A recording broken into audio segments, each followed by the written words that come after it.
Saudi Arabia at this time, they have a bomb.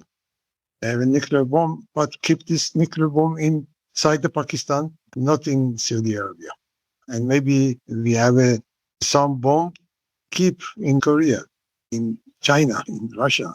That is an interesting workaround. So you're saying that Russia, China, North Korea might sort of host an Iranian bomb on their soil that Iran and the host country control jointly. Yeah, that's right.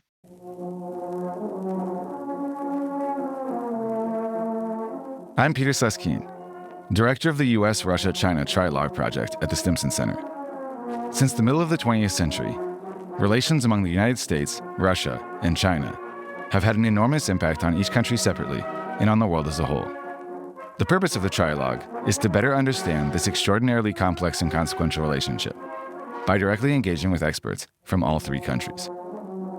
In this show, guests from across the political spectrum and from every corner of the globe share their views in their own voice. While the Stimson Center seeks to provide access to a wide variety of perspectives, it does not endorse any particular position. We leave it to the listeners to judge the validity and value of the views expressed by the guests.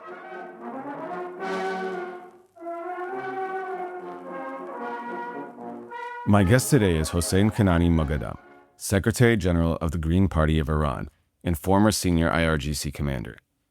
We recorded our conversation on Thursday, May 7th. I was in Washington, D.C.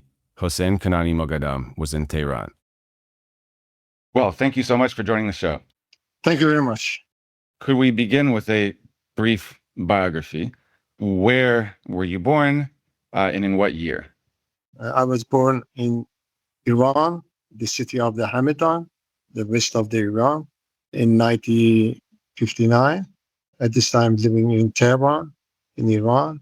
At this time, I'm the leader of the Green Party in Iran. And during the war between Iran and Iraq in IRGC, former of the commander of IRGC. So you were 20 years old during the revolution. What were you doing at the time? What role, if any, did you play? At that time, I was a student in the university, and we have a lot of activities about the anti-Pahlavi and Shah, and a member of the one group of the supporting the Islamic Republic of Iran and the relation joined to the IRGC for war against the Iraq regime. We have a lot of trips to Afghanistan, in Iraq, in Syria, in Lebanon, and other places for the help to resistance Islamic group in this area. So that is, once you were already part of the IRGC, you had fought in the war with Iraq, and then you also took a tour of the region as part of your IRGC responsibilities. But again, to return to 1979, you were a student. You opposed the Shah's regime. Were you driven mostly by religious sentiment or by a sort of anti-colonial, anti-Western, anti-Zionist framework? Yes, we have a lot of purpose for fighting against the Shah. One of that is for the freedom of the people of the Iran, and another one anti-United States, for they try to keep the Iran like a colony of the United States. And we have some activities against international Zionism. I'm not anti-Jewish. I'm anti-Zionism because it's different between the religion of the Jewish and the Zionism in this area. And they help to the resistance Islamic group in Iraq and other places. What is the Islamic Republic as far as you are concerned now, and what did you envision at the early stages when you were a student and the revolution was unfolding and then you joined the IRGC? During the study in the university before the revolution, the SAVAK is a security part of the Shah regime. And they captured me and I was in the jail. And on that time, I understand the Shah regime follow up the policy of the United States, and United States occupied Iran by Shah. And we tried to free my country and fighting against the Shah, and after that fighting against the United States policy in Iran. You are an engineer by training, right? Yes, that's right. I'm civil engineer. I am studying engineering in Iran and in London, nearly 5 years in United Kingdom. So when were you in the United Kingdom? 30 years ago, 1975, I was in the South Bank University in London. You mentioned being anti-Zionist, not anti-Jewish. In your resume, it says that you have been head of the International Anti-Zionist Association. What is that association, and what does that mean? Nearly 40 years ago, we established this association for the Zionism is a different of the Jewish. Zionism is a party in the world, and they try to establish Israel like a proxy country for the United States. And on that time, we tried to separate the activities of the Green Party and the association. Anti-Zionism is the different of the activities of the anti-Jewish. That's a name. That's anti-Semitism. We are not anti-Semitism. And we try to say to other Muslims in the Middle East to say the Jewish is different of the Zionism, and we have to fighting against according the order of the an idea of the supreme leader on that time, Khomeini. The Israel is the biggest threat against the Muslim in the future, and we try to fighting against them and surrounded by the resistance Islamic group. So you make a distinction between Jewishness as a religion and an ethnicity and Zionism as an ideology. Is there a distinction between Zionism and the Israeli state? Is there, for Iran, can the Israeli state exist legitimately if it adopts an ideology that is not Zionism? Yeah. The Israel occupied the land of the Muslim in Palestine, in Lebanon, in Syria, and other holy land of the Islam. And the Jewish is a different, it's a religion. I believe if I cannot believe the Musa and the religion of the Jewish, and if I cannot believe Jesus, the Christian religion, cannot say I am a Muslim. Two conditions before they believe the Islam is believe the Jewish and the Christian. But Zionism, that's an ideology for gathering the other people around all the world to establish a country like that, Israel, like a military group for occupied other land in this area and the land of the Muslims. You are also head of the Green Party, as you mentioned. What is the Green Party? When was it founded? What is its political purpose? Yes, 35 years ago, we established this party in Iran, that's a Green Party. And the main activities is the environment, keep the environment and human rights, and fight against any treaty against the Iran by the other countries like the USA or Israel. How successful has the party been? If you search the Google, you can find the activities of the Green Party. We have many activities during the election for the prime minister, for the election for the parliament, for the other election in Iran. And at this time, I'm a member of the House of the Parties in Iran. And we have a high level of the responsibility in parties house in Iran. So the structure of the Iranian state is, I suppose, opaque to many outside of it. What, if anything, has changed since the Israeli-US attack on Iran? Much of the leadership, of course, has been killed. So who is in charge now? What are the various centers of power in Tehran as we speak today? After the attack, the United States and Israel to Iran, they have a lot of aims for that. One of that is a regime change. They try to kill the supreme leader Ayatollah Khamenei before, and the headquarters of the army and IRGC, and commander of that to regime change. But they don't do that.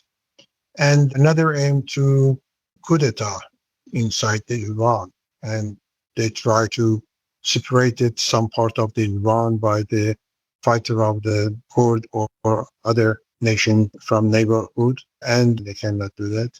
And another aim is control of the energy in the Strait of the Hormuz. The Trump tried to surrender and blockade and keep the army and navy inside the Persian Gulf. For that, this time the Strait of the Hormuz under control of the IRGC and the Iran.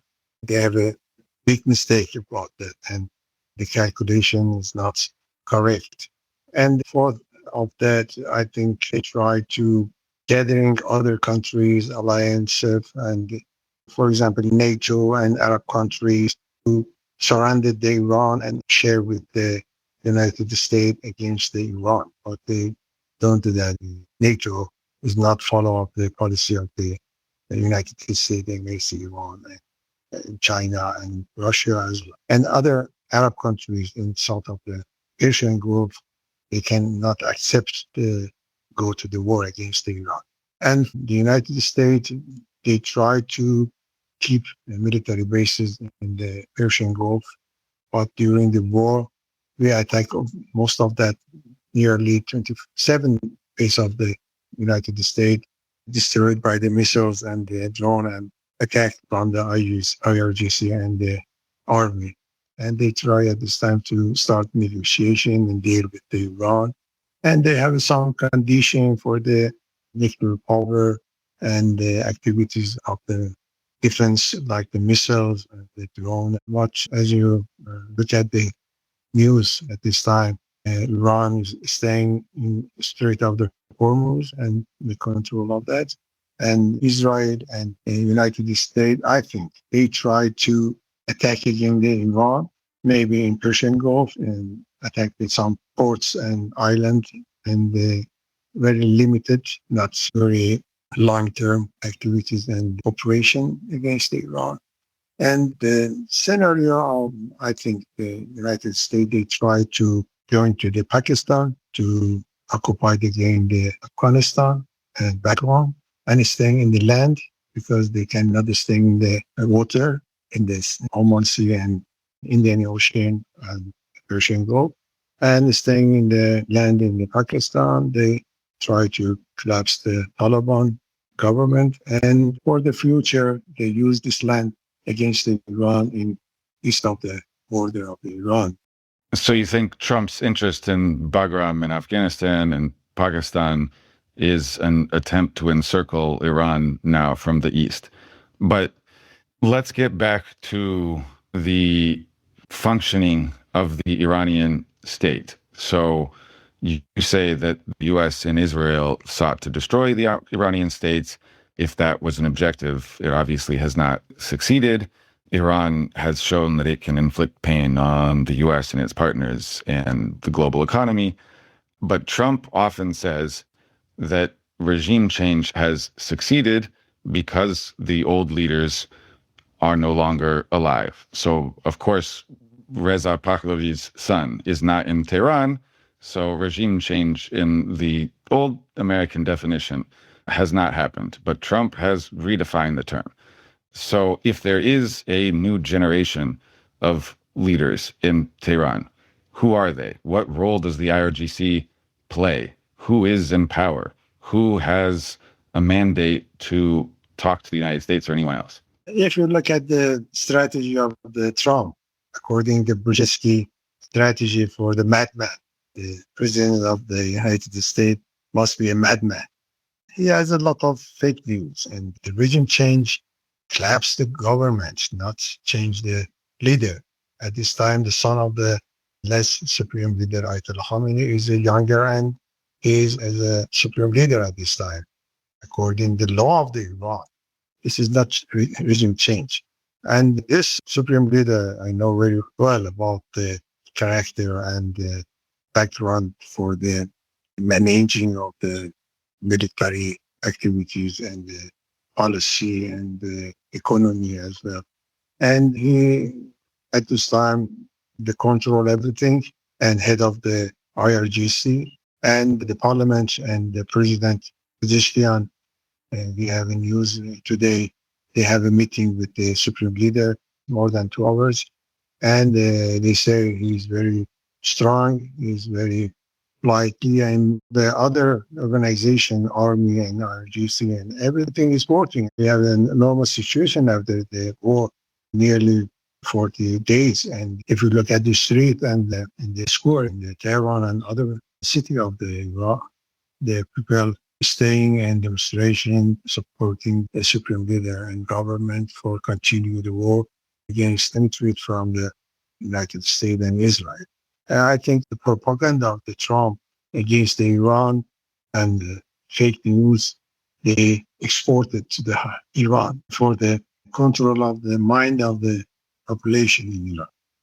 But granted that the regime is still in place, it has, of course, changed. As you say, there is a new supreme leader who is the son of the old supreme leader.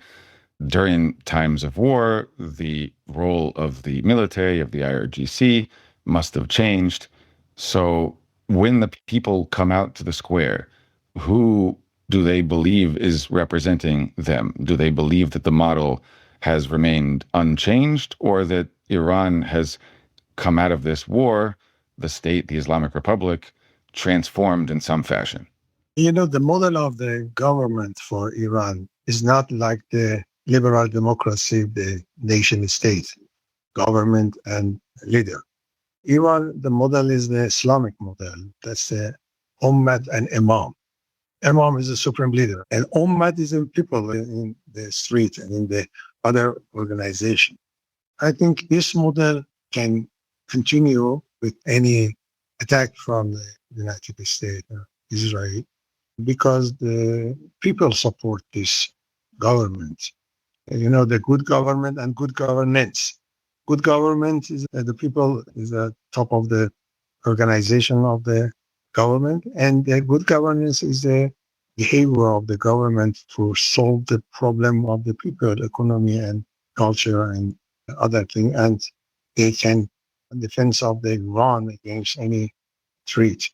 I think at this time everything is normal situation, but we have some problem and sensitive situation, but we can solve this, and we are staying very strong against any attack and conflict against Iran.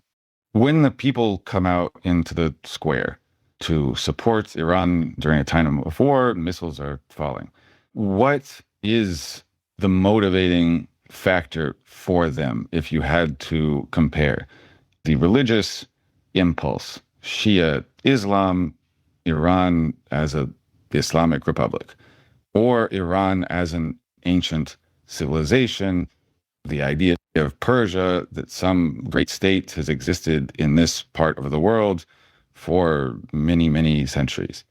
Are these ideas combined? In what way are they related? What do people emphasize now? If after the Islamic Revolution, they combined the ideology of the Islam and nationality in Iran. And at this time, both of them combined and joined together and working very good for the continuing of the Islamic Republic of Iran. And I think the United States tried to separate this and divided this two of them. For example, Pahlavi, the son of the Shah, they try to, okay, I am the nationality and the Quraysh Kabir, and like that, they say to the Iranian people. But the Iranian people, they don't accept that because they are staying for the supporting the Iran and Islam ideology. I think Iran at this time use both of them and combine the ideology of Islam and Shia and use the nation and nationality. And if you look at the resistance group in this area, we supported the Sunni group. For example, the Hamas and the other Palestinian group that is not Shia, but we supported them. And it is not just only Shia.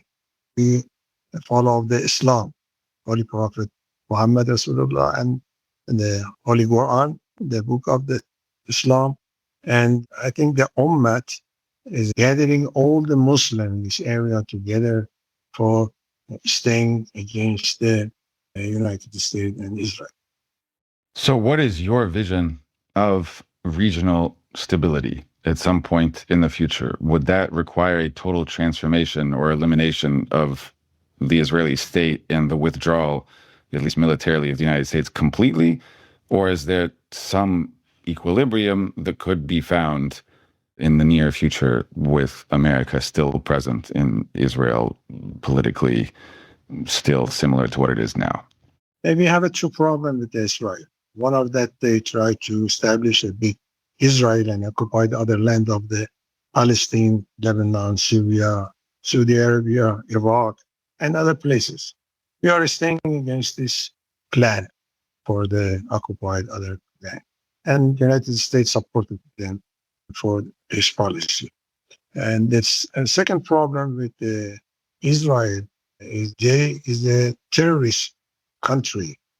If they continue to use the terrorism activities against the other countries like the Iran and attack some leader of the Iran, we cannot stay and look at that, okay, continue. We attack against all the base of the, for example, Tel Aviv, Haifa, and destroyed all of that. This is a red line for the Iran. But last Supreme Leader, Ayatollah Khamenei, they have a plan for the referendum in Israel in the future. This is a democratic plan. They told, okay, all the Palestinian, Jewish, and Muslim, and Arab, and Christian, all of them gathering, and they choose the one government according to the election. We accepted that, okay, they try to have a new government for all the Palestinians. We can follow this plan of Ayatollah Khamenei. But I think the Israel is the property of the United States. They use just gun and aircraft against the Muslim. They know any resolution for the solve this problem. You just said that Israel was a proxy of the United States. Over the last year, who do you think has been the driving force, Israel or the U.S., in determining when and how to attack Iran? You know, the 1% of the rich men in the United States, all of the economy of the United States occupied by 1%. That's all of that is the Jewish. They have a lobby inside the United States. There's a lobby of the IPAC, and they have control of the Congress and the president of the United States because they paid the money for the election inside the United States. I think Netanyahu, they have many information against Trump, and that information, the file of the Epstein, and they try to capture Trump to follow the policy of Israel and the AIPAC lobby for push the United States to go to the fight against Iran. I know about some leadership and some army and some member of the Congress. They don't like to go to war. The big idea for the MAGA is the war is finished and we are going to peace. Trump used this sentences for take more votes from the people inside the United States. But the lobby of the Zionism in Israel and Netanyahu, they try to push more Trump to, okay, no resolution, just only fighting against Iran directly. 47 years ago, we have a lot of sanction, embargo, blockade, coup d'etat, fighting indirect and direct with the United States supporting the Iraq during the 8 years war between Iran and Iraq. And they supporting Pahlavi and other Kurd opposition and send them gun to the Kurdish group. As you know, they say in the interview, yes, I sent many guns to the Kurdish, but they sell to the other group. I think behavior of the United States on the control of the policy of the Zionism, not just only Netanyahu, but international Zionism. So you think Israel and the Israeli lobby in the United States has influenced the U.S. to attack Iran, Yes. and you believe that this has been done through campaign donations and even perhaps the threat of blackmail through Yes. Epstein connections. So you mentioned that if Israel were to attack the Iranian leadership again, that's a red line, and Iran would respond by sending missiles to Tel Aviv and elsewhere. So Iran has done this now, has responded forcefully, has hit Israel, has hit Gulf countries, has closed the Strait of Hormuz. Do you believe that this demonstration of force creates sufficient deterrence going forward? During the war 40 days ago, we had a new experience about how we can destroy Israel, not just the base of the United States south of the Persian Gulf, because we are trying to take a hard revenge against Israel because they killed the supreme leader Ayatollah Khamenei. And if they try to attack against the new supreme leader, in this time we use all of the capability and capacity of the Army and IRGC and the Air Force and Navy and the missiles and drone against the Tel Aviv and Haifa directly, and concentration on that places. And I think Israel know about that. We have a lot of capability and new range of the missiles, the head of the each one maybe 2,000 kilogram explosion, and 10 of that like the one tactic atomic bomb. But Israel cannot attack against Iran alone. They try to United States follow up them, and the United States attack directly against Iran. But I think the Trump, they have an new experience about if they want to come like during the war 40 days ago. This is a trap against the United States. If you look at the operation for the freedom of the Strait of the Hormuz by Navy, and they try to maneuver in the Persian Gulf. After two missiles, after attack the IRGC against them, they say, okay, cancel this operation. Every time they say nonsense and like a joke, policy joke in their operation. I think the Congress and the Army of the United States, they don't like to follow up this policy of Trump to attack against Iran. But do you believe that Iran has already shown enough that the U.S. will think twice before launching a third attack? Or is there a danger that Iran has already played all of its cards, to use Trump's favorite analogy, that you've hit not only Israel, but Gulf countries, you've closed the Strait of Hormuz, and that there is little possibility to go further up the escalatory ladder? I think the United States try to more push against Iran in international law and from the Security Council in the United Nations. They want to establish a new statement against Iran, and Iran accepted like the war between Iran and Iraq, and the statement issued by the Security Council in the United Nations about a ceasefire, and both countries must be stop the war. Maybe this is one of the plan of the Trump. They try to use the policy from the China and from the Russia, England, Japan, and other countries to push against Iran by the issue a new statement against Iran. But another choice that Trump maybe try limited attack against some port in the island and say, okay, I'm winner and I'm out of this war. Because this is a big trap for the Navy. My estimate, because we have a lot of experience about the military activities in the sea and Persian Gulf. If they want to attack by marine forces and operation in the land, and they at least more than 1,000 soldiers and officers killed in this attack. And Iran is staying in this motherland, and the United States in the sea, in the water. This is not possible. They cannot any operation against Iran successfully.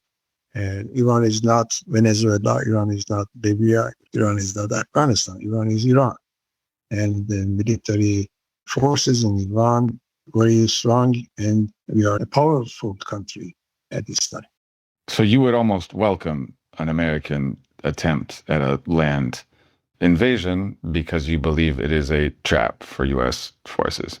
You are welcome. Today, a soldier of the United States came to the land of the Iran. This is a dig of them, not the land for them. Well, so let's say that Trump does not choose that path. He has avoided it so far, but he has threatened to continue bombing and to bomb like bombing has never been conducted before. What do you make of that threat? Propaganda. This is the propaganda of the Trump. It's not right. I don't believe that they want to, maybe like the Hollywood film, they try to demonstration of the war against Iran, but they know very well they cannot occupy the land of the Iran, an island of the Iran. But what about just bombing? Because he has threatened to bomb all the bridges and energy infrastructure. Yes, maybe they can do that or attack any structure and bases and power plants and like that. But as a civil engineer, what do you think the consequences would be? How quickly could Iran recover and rebuild if Trump were to try to blow up every bridge and energy plant? Yes, but we need a peace situation and safety and budget and many things for the rebuild and reconstruction of the all of damage. But we can do. After the war between Iran and Iraq, many of the construction and bridge and the railway and airport destroyed by the Iraq. But after that, we reconstruction better than the before. Should Iran have a bomb? Is the old fatwa still in effect? Has this attack motivated Iran to get closer to reach a bomb, or has effective deterrence in other areas made the bomb less of a priority? What is your meaning? I don't know. What's your meaning? Well, I understand that it was never official Iranian policy to pursue a bomb, but the perception by outsiders that Iran was approaching the nuclear threshold was very important, at least rhetorically. In the last years, there were deals signed to avoid Iran going past a certain point in its nuclear program. So what is the Iranian position now? Has it changed in one direction or another as a result of the war? No, we are follow of the Supreme Leader, Ayatollah Khamenei, before, and the son of the Supreme Leader here, Supreme Leader, about the policy of the and doctrine of the defense about the use the nuclear bomb against the other countries. We obey of the order, the Supreme Leader, and we don't like to make and use the nuclear bomb against other countries, and we follow that. If you look at the policy of the Iran for the activities of the nuclear activities, about the peaceful, for the agriculture, for medicine, for straight water and the power station and electricity and like that. This is a red line for the Iran to enrichment of the uranium for use the peaceful activities. But the United States try to say all the time by propaganda, Iran is going for the nuclear bomb. If we want to make these nuclear bomb, it's very easy for us because we have the science and knowledge about that, and we have the missiles for the carry of this head of the nuclear bomb, and we have uranium 60% and more than that, and we have a fuse and the knowledge of that fuse for the combined three of that like a bomb. But the policy and the doctrine of the defense is not use the bomb like that. But we have another program for the use the umbrella against any threat of the atomic bomb against Iran. And, the umbrella we have to make for the defense against any threat. For example, Israel, they have a nuclear bomb. The United States as well. What we can join to, for example, China, Russia, and other countries to make a umbrella for defense against any threat of the nuclear bomb. We are following this policy, and at this time we try to make a new umbrella for defense of the Iran, but we don't like to follow up the fake news of the United States. But you're saying that Iran is approaching China and Russia to consider the possibility of one or both of those countries extending its nuclear umbrella to cover Iran? Yes, I think this is the best way if you don't like to use the nuclear bomb, you have to, for defense, use the umbrella with other countries and coalition. And you think China or Russia might be willing to do this? Yes, I think they accepted that if Russia and maybe South Korea as well, they came together and made this umbrella. You mean North Korea? Yes, North Korea is one of that. Although if Iran and Russia don't have a conventional mutual security treaty, then it's hard to imagine a nuclear agreement. But in any case, you can answer that question, but also the broader question of Iran's relations with China and Russia. How close are these partnerships? What role do Russia and China play in Iranian foreign policy and the Iranian economy and during this war? How much support are they providing? Yes, we have a two agreement with Russia and China, 20 years and 25 years during this agreement about defense capability for cooperation and coalition about the security and the economy and many type of activities. And Russia and China at this time during this war supporting the Iran very well in Security Council in the United Nations and supporting against any sanction and the embargo against Iran. That's the United States. They use the sanction and the blockade against Iran and they not follow up the policy of the United States against Iran. I think the new generation of the powerful countries in the world at this time, the China and Russia has a best role for the control of this change, the new generation of the power in the world. And they try to fighting against the hegemony of the United States. I think the next step, the plan of the China for the one road, one belt to expansion the economy and power and hegemony of the China to the West. This is the next step of that. And I think without the Iran, they cannot do that. They need the Iran. They need the combined power of the China and Iran to full support for this plan on the road, one belt from the China. So you believe Iran is essential to China because it is integral to any effort to build one belt, one road because of Iran's size and location in Eurasia. What about relations with Russia? There was just a high-level meeting in Moscow. The Iranian foreign minister met with Putin, which is unusual because of the break in protocol to have a foreign minister meet a president. So what are the issues being discussed now as far as you can tell? Mr. Arabshid, the foreign minister of Iran, they have a trip to the Pakistan and Moscow and meet President Putin. President Putin full support for the support Iran against the policy of the Trump in the Middle East. And I think they have some problem putting about the NATO and the war between Russia and Ukraine at this time.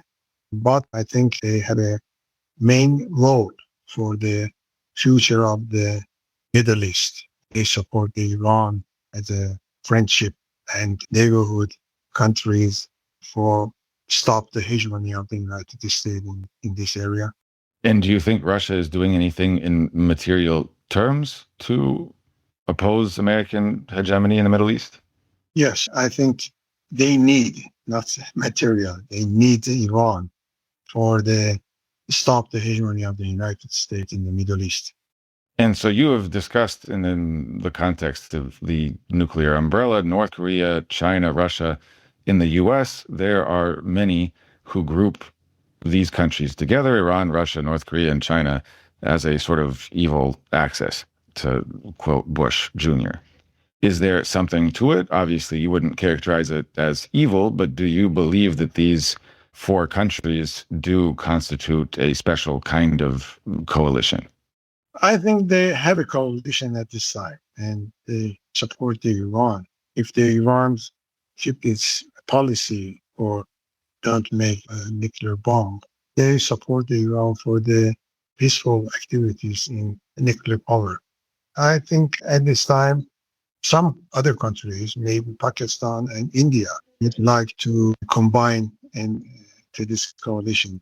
But I think that in the future, Iran, like the model of the Pakistan, they can test the fuse of the nuclear bomb, but not use it and keep the enrichment and power station and nuclear power for peaceful activities. You said the model of Pakistan, but Pakistan does have the bomb. Yes, I think then like the Pakistan, but some different. For example, Saudi Arabia at this time, they have a bomb. They have a nuclear bomb, but keep this nuclear bomb inside the Pakistan, not in Saudi Arabia. And maybe we have some bomb keep in Korea, in China, in Russia. Okay, I understand. That is an interesting workaround. So you're saying that Russia, China, North Korea might sort of host an Iranian bomb on their soil that Iran and the host country control jointly. Yeah, that's right. Interesting. What is the future of the Strait of Hormuz? Is there a scenario in which the U.S. and the West suspends all sanctions, pays back some frozen assets, and Iran restores free navigation, which China also probably prefers? Or do you believe that Iran now is going to control the straits from here on out? You know that we have a new law in the parliament of the Iran for how we can control the Strait of the Hormuz and take the tariff like the Channel of Suez, Bosphor, Panama, Malacca, and like that. In this new law, at this time the situation is a war, and we cannot use this law at this time. But we send a message to the IRGC, message to all the vessels and other countries. Okay, we are ready. If you want to through the Strait of the Hormuz, send a message and take acceptance for that and license. And the United States and Israel and some colonies of the United States fighting against Iran during this war, they cannot pass through this Strait of the Hormuz. But the other countries like China, Japan, and Russia and South Korea as well, if they take a permission, okay, you can pass through all that. And China at this time, they do that, and it's not a problem for Strait of the Hormuz. And China is not paying a toll, or is China paying Iran to go through the strait? If they purchase the oil from the Iran, they don't need to pay them money for tariff. And if they purchase the oil from the other countries in south of the Persian Gulf, they have to pay the tariff to Iran through that. Because you have to pay money for the security, keep the security and safety for the transport of the oil and gas through the Strait of the Hormuz. In what currency are they paying? Riyal. And do you see this as a system that will continue after this war ends? Or is there something that the United States could offer in order to restore the free navigation that existed before the war? I don't think that after the war, the United States and the Navy of that can through the Strait of the Hormuz. Just only vessels that carry the goods and oil and gas. And no military forces and aircraft and warship can pass the Strait of the Hormuz. The base of the United States is maybe 5 on that. They must be close and move all of these vessels and warship and aircraft from that bases outside the Persian Gulf. They cannot send the logistic and missiles and goods to the spaces. As far as you are concerned, has Iran won this war or survived it? It's very difficult to answer this question. Well, it's the final question, so think hard. I think no peace, no war is not good for Iran. We have to finalize the war, and we need a peaceful situation, not temporary. We want to go to the peaceful situation, at least 20 years stability for this peaceful. If the United States, okay, ceasefire, war, peace is not impossible to accept for the Iran. We fighting until the United States go out from the Persian Gulf and say. But so yeah, if no peace, no war is not a suitable state of affairs, can you envision a durable settlement that Iran will agree to with these particular interlocutors, with Trump, with Witkoff, with Kushner, with Vance? Is there a durable settlement that can be reached with the United States and can produce stability across the Gulf? If they want to stay in the Persian Gulf and blockade Iran, there's not any table for the negotiation and deal. But if the U.S. removes the blockade, offers a compromise... It's maybe open the window, not door of the negotiation. Maybe open some window with the United States. Well, the negotiations seem to be ongoing, so we will follow the proceedings and perhaps reconvene afterwards for another discussion if the situation changes. So thank you so much for agreeing to engage in this lengthy conversation from Tehran. Thank you very much. Thank you very much. Thanks for listening to the Trialogue Podcast. Make sure to subscribe to the show so you don't miss out on any episodes. The Trialogue Podcast is hosted by the Stimson Center and produced by University FM.